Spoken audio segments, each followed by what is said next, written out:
The winner of the Governor General's Literary Awards were announced this week, chosen from a field of 73 nominees. For the 5th year running, we've tracked down some of these nominees, writers and illustrators, to ask for their favorite Canadian word. Here's a warning. One of them chose a famous 4-letter word. Yes, that one. Keep that in mind as we search once more for the great Canadian word. 3,000 miles from Britain's coast, the Union Jack floats proudly in the sunshine over Canada.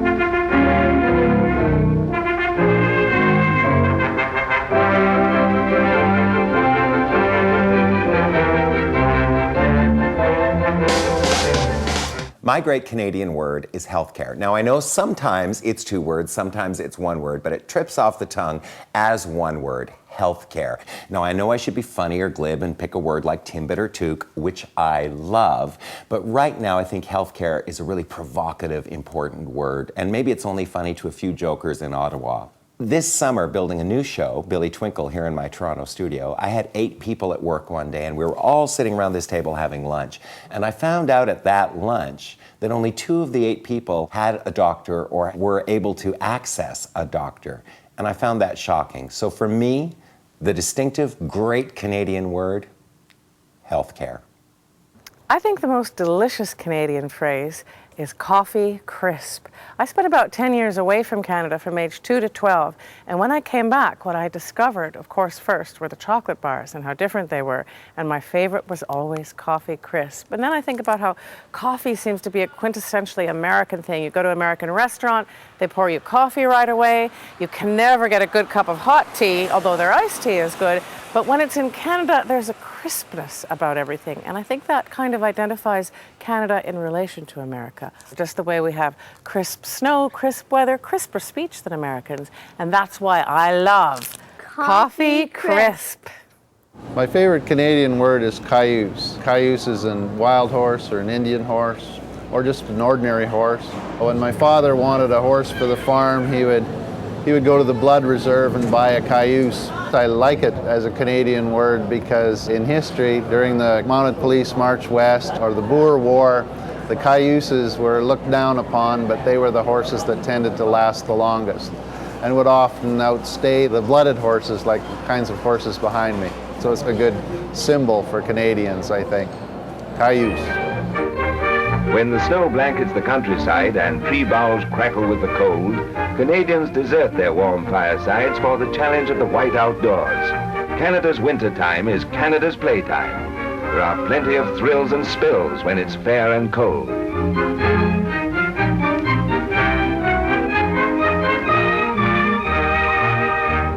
My word is tuque.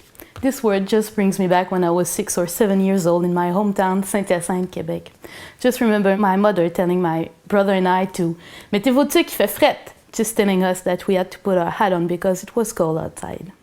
Flap earrings, folded bread, baby style, sailor style, Peruvian style, or my favorite classic, the pom-pom tuque. In Quebec, we also have a town called La Tuque, named after a rock formation that resembles the tuque.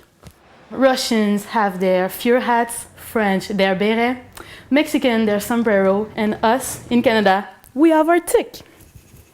My favorite Canadian word is fuck. I like it for its simplicity and its pure beauty and its versatility. It's fucking magnificent.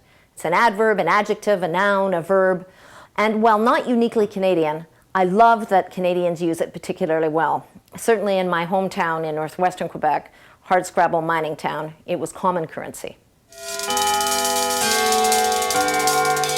I think one of my favorite Canadian expressions is Joe Job. I think the reason I like it is being in the arts and having a lot of friends in the arts. Naturally, most of us have had Joe Jobs or even have them all our lives. And there's something about the term, it doesn't kind of usurp your whole identity. It's not who you are, it's just, a practicality. I think it's sort of uniquely Canadian how kind of sweet and tender the term is. It's not minimum wage or menial labor. It's just a Joe Job. I chose the word dépanneur. It's a French word, means grocery store around the corner. It's only used in Quebec. They make most of their business selling alcohol and milk. So when you need liquid, you go to le dépanneur. Dépanneur, to dépand, comes from the word dépand, means to help out, to bail out. I think Canada at one point had that history of bailing out, helping out. We were at once peacekeepers. Not sure if we still are. We're more into war these days. So I miss the days of the dépanneur. It's really great to be back here. The word I chose is Degrassi. Degrassi is the name of a street in Toronto. It's also the name of a series of television shows that were inspired by the kids who lived in that area, like the kids of Degrassi.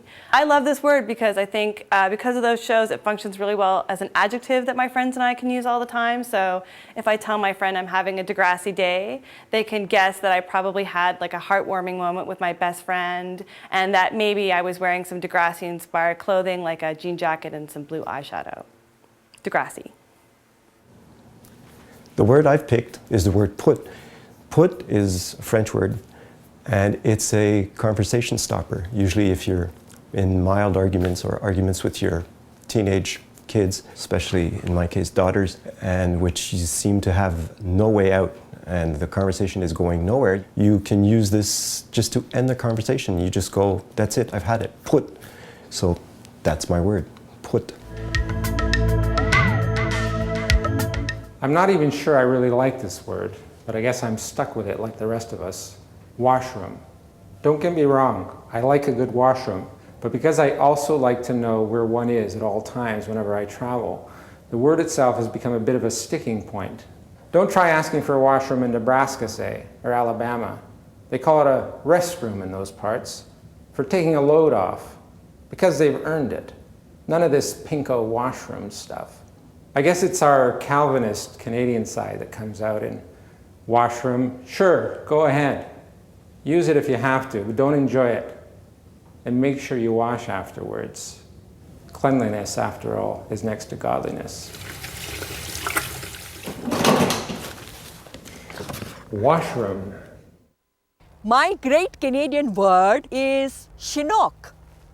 When I first came to Canada in 1981, I remember walking in downtown Calgary one wintry, blusterous day. My boss pointed to the sky and said, "Hey, Chinook." I looked up as well and stared and stared. I couldn't see anything, not a bird, not a creature. But not wanting to appear ignorant, I nodded and smiled. Later, I found that the Chinook is a native Indian word for snow eater. Chinook is the warm west wind that blows over the Rockies, raises the temperature in a matter of an hour, and melts all the snow. Well, goodbye, mates. Goodbye, scarf. Goodbye, sweater. I love the Chinook. I love Canada.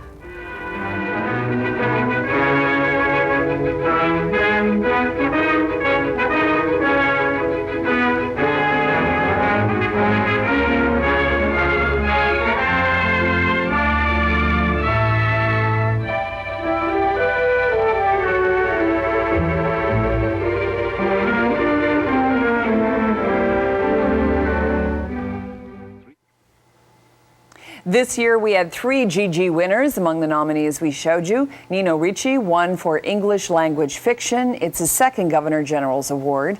His book is The Origin of the Species. The Globe and Mail's Christy Blatchford won for her nonfiction book, 15 Days, Stories of Bravery, Friendship, Life and Death from Inside the New Canadian Army. And Stefan Jorish for illustrating the children's book, The Owl and the Pussycat. It's his 4th GG. Congratulations to all the nominees and winners, and thank you for telling us your great Canadian word.